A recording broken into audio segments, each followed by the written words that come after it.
전주에서 버스로 1시간 거리, 그곳에 하나의 집이 있었습니다.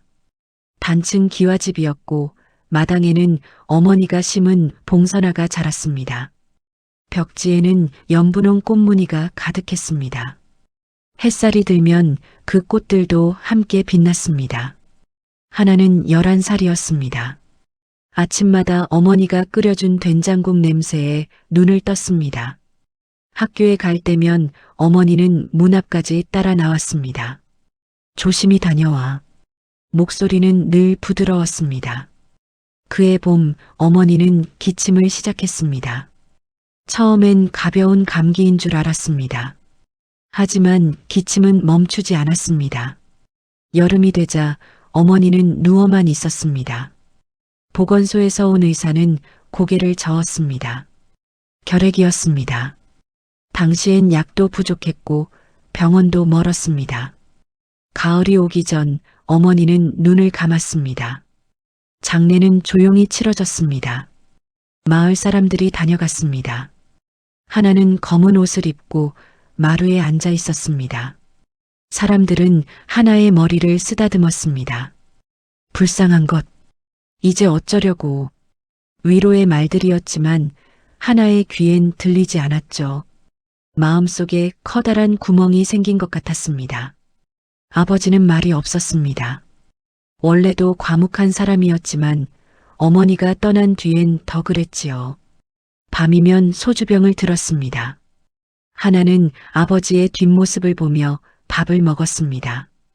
반찬은 며칠째 같은 것이었습니다.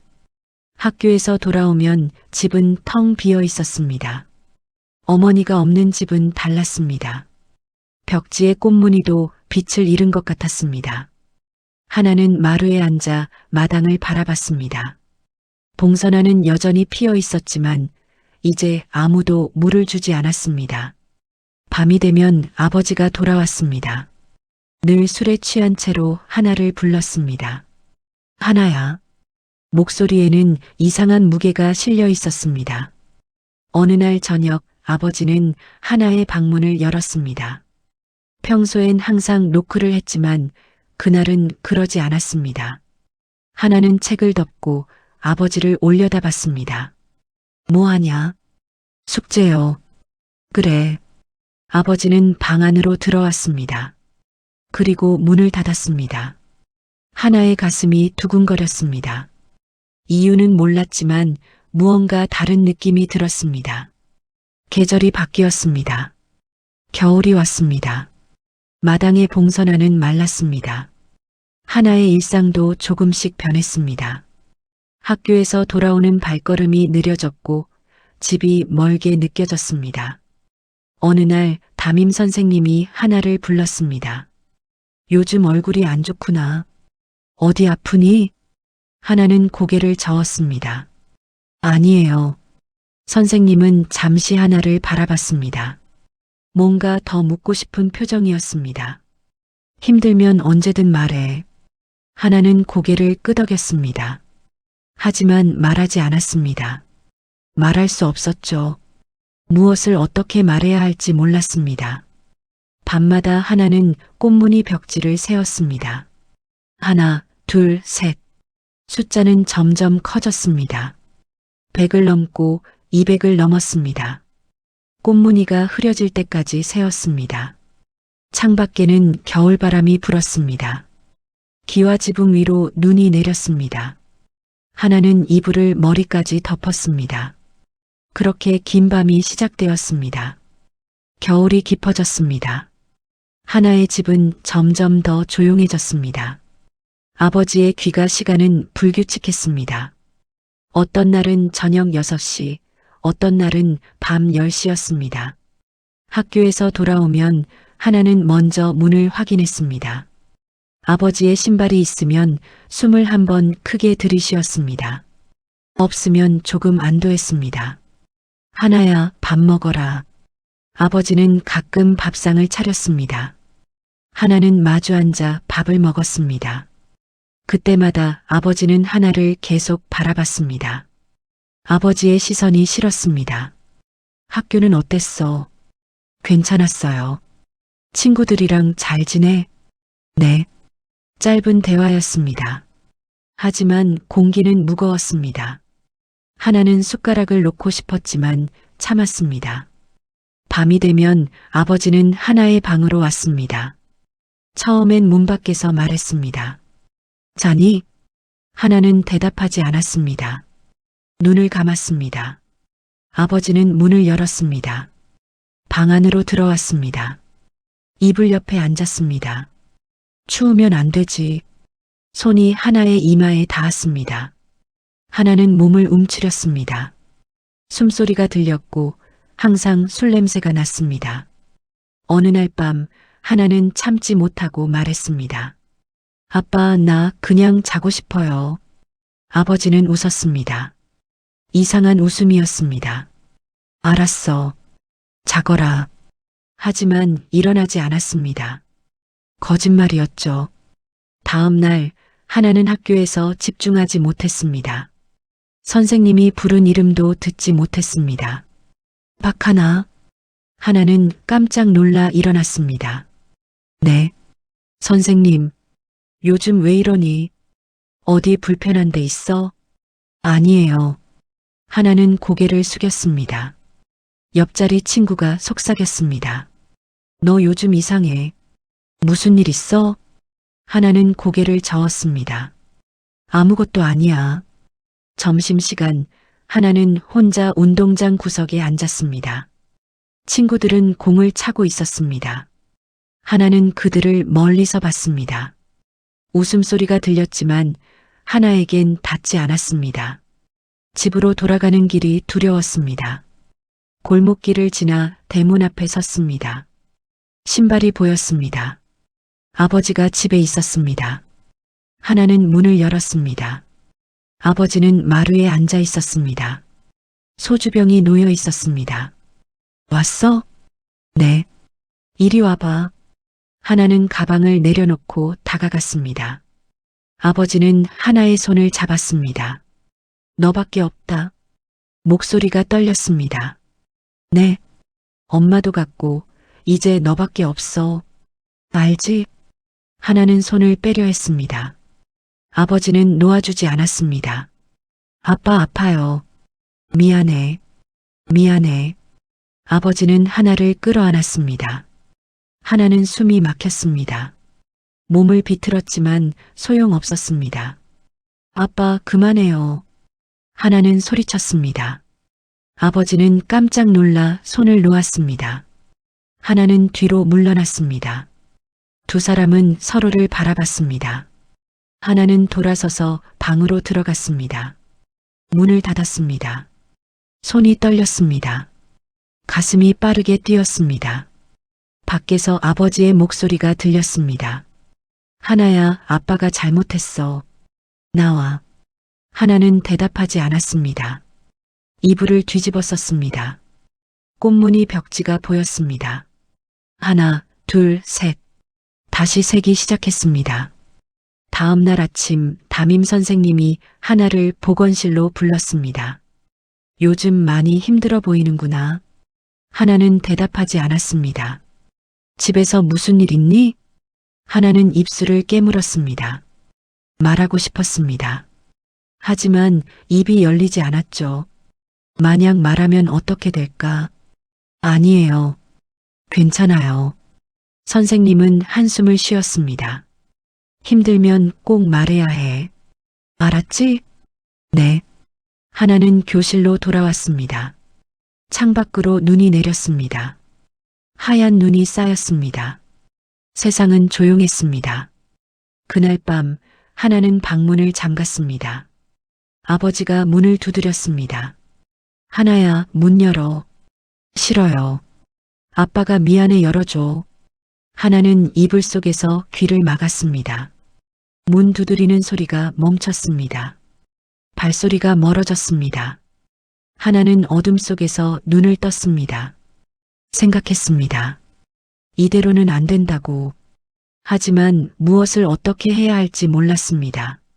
창밖의 눈은 계속 내렸습니다. 세상을 하얗게 덮었습니다. 하나는 그 눈을 보며 다짐했습니다. 살아야 한다고. 설날이 다가왔습니다. 하나의 집은 조용했습니다.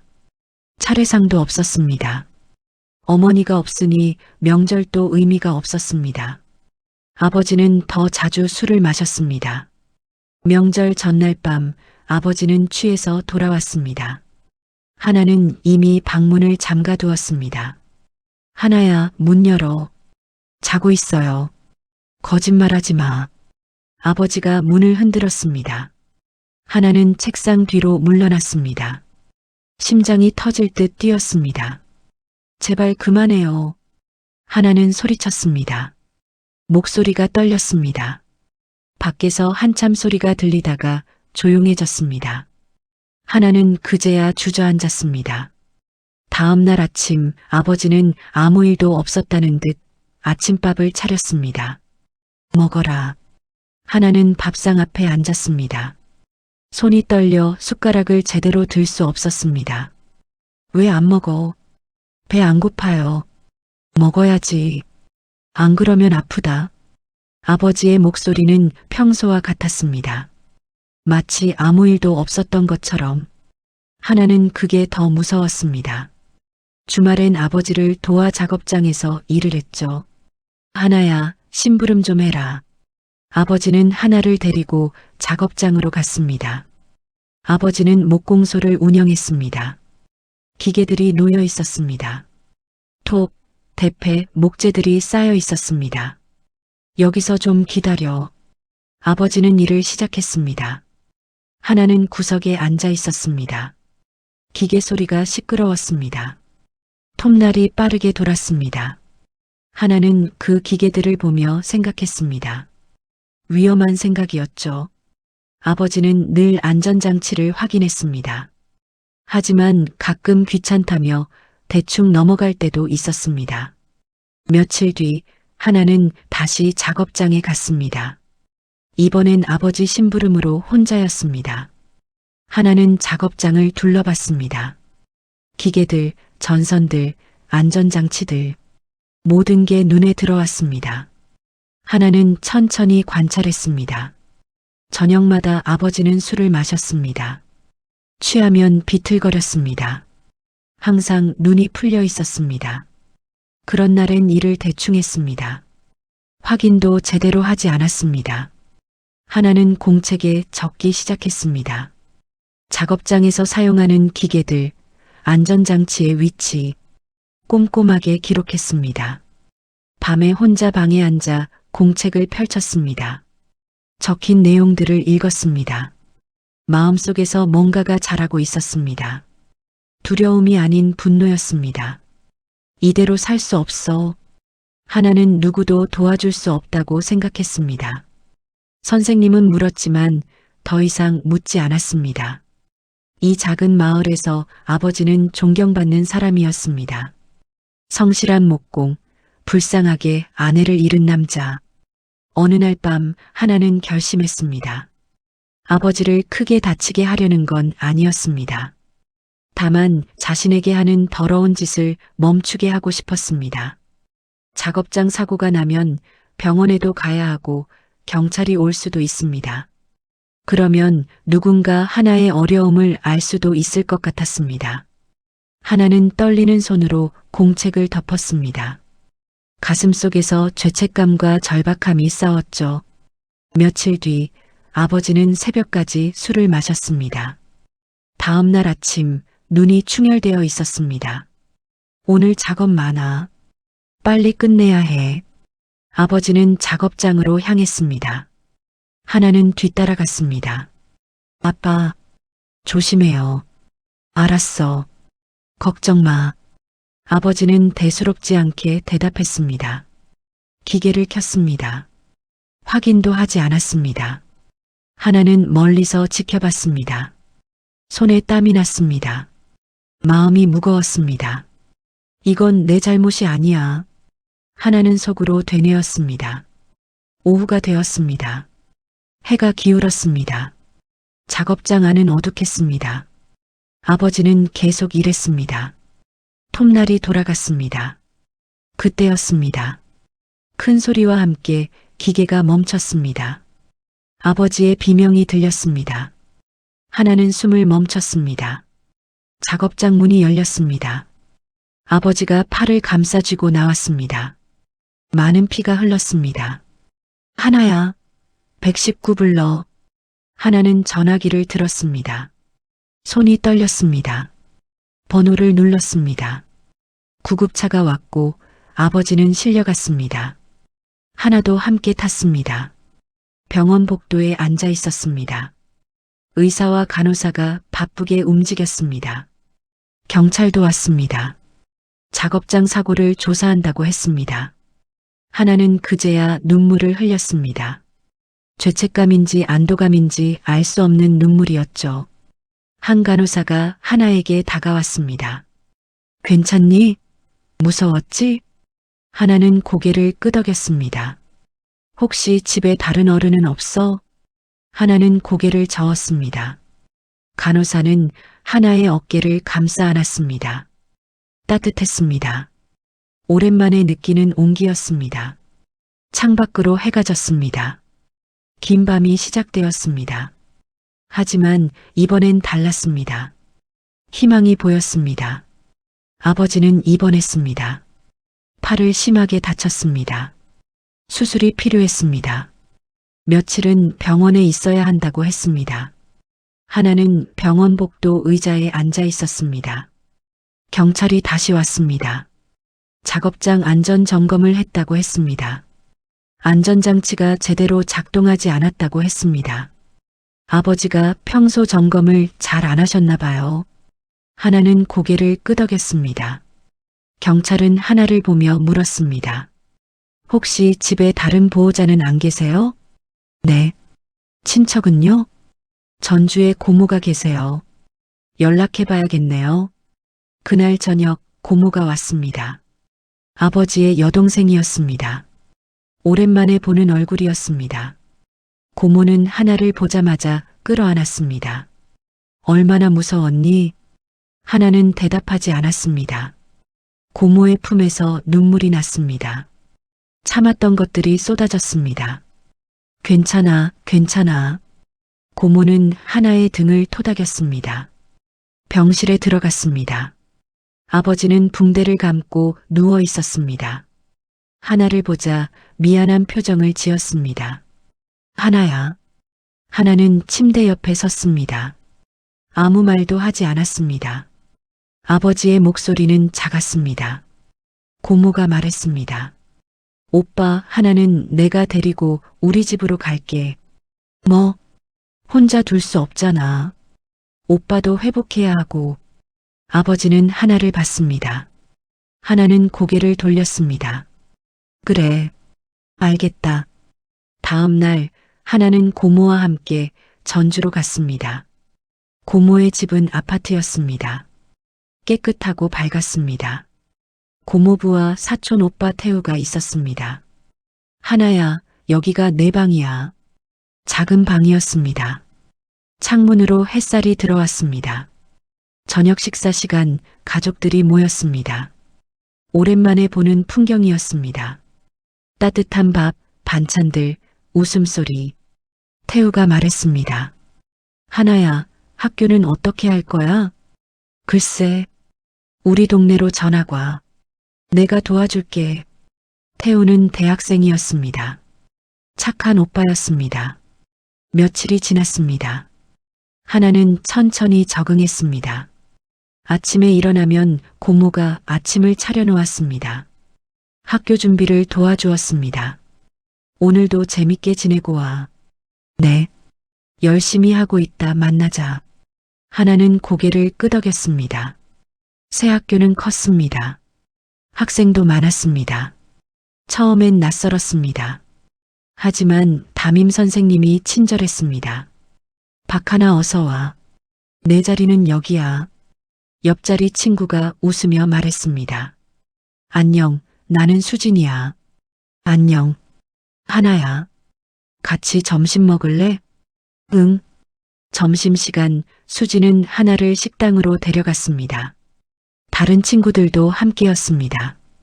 웃고 떠들었습니다. 하나도 조금씩 웃었습니다. 한 달이 지났습니다. 고모는 조심스럽게 물었습니다. 하나야, 너 상담 받아볼래? 상담이요? 응. 그때 고모한테 말했던 일들. 상담 선생님과 이야기하면 훨씬 좋아질 거야. 하나는 망설였습니다. 그러다 고개를 끄덕였습니다. 할래요. 상담센터는 조용했습니다. 선생님은 부드러운 목소리를 가졌습니다. 하나야, 편하게 앉아. 오늘은 그냥 이야기 나누는 거야. 네. 요즘 어때? 괜찮아요. 밤에 잘 자? 하나는 잠시 침묵했습니다. 가끔 꿈을 꿔요. 어떤 꿈? 집에 있는 꿈이요. 선생님은 고개를 끄덕였습니다. 그럴 수 있어. 무서웠던 기억이니까. 제 잘못 같아요. 뭐가? 아빠가 다친 거요. 선생님은 하나를 보았습니다. 아니야. 내 잘못이 아니야. 그저 살고 싶었던 거지. 하나는 눈물을 흘렸습니다. 오랫동안 참았던 눈물이었습니다. 괜찮아. 울어도 돼. 선생님은 하나 곁에 앉아 기다렸습니다. 다음 날 아침 태우가 말했습니다. 하나야, 주말에 도서관 갈 건데 같이 갈래? 응, 좋아.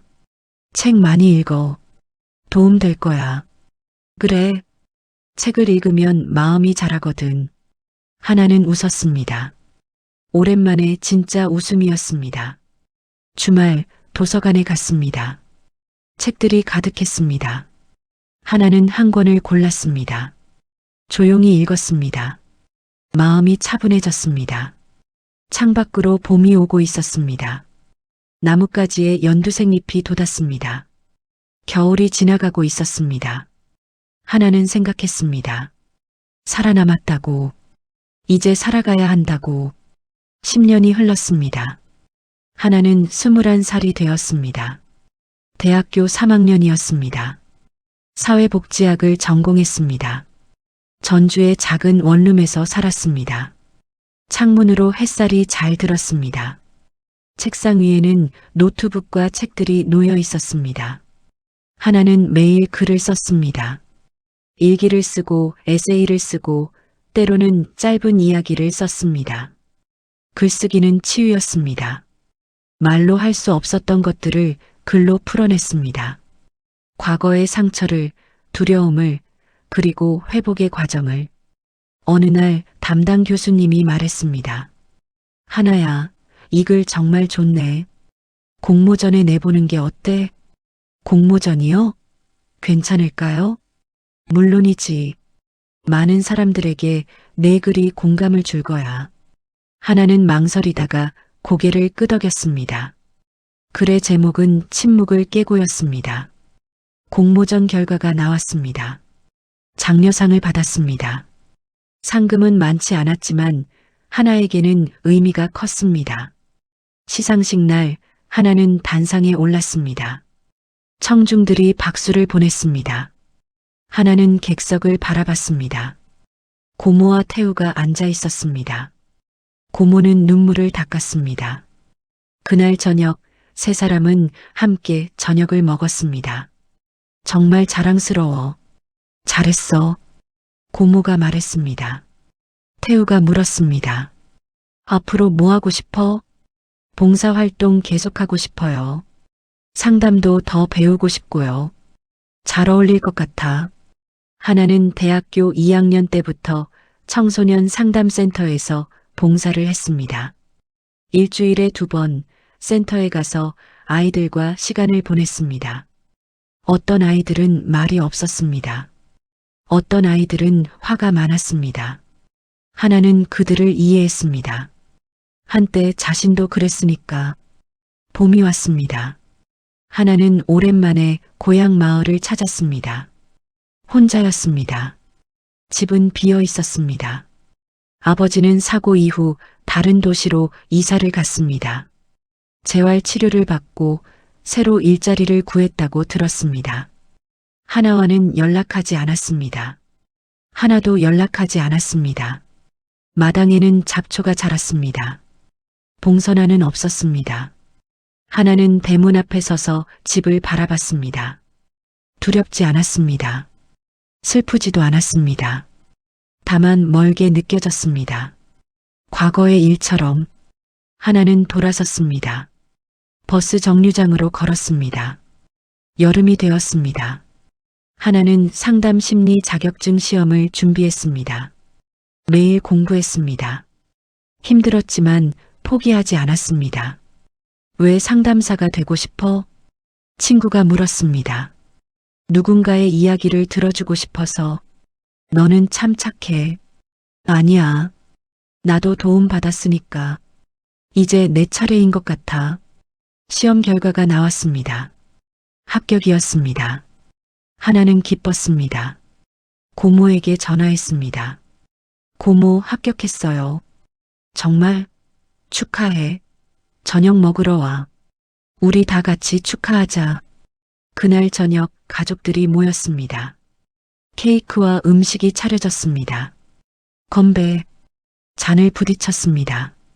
웃음소리가 퍼졌습니다. 하나는 창밖을 바라봤습니다. 여름해가 천천히 지고 있었습니다. 하늘은 주황빛이었습니다. 여기까지 왔구나. 하나는 생각했습니다. 아직 갈 길이 멀지만 괜찮아. 천천히 가면 돼. 가을이 되었습니다. 하나는 상담센터에 정식으로 채용되었습니다.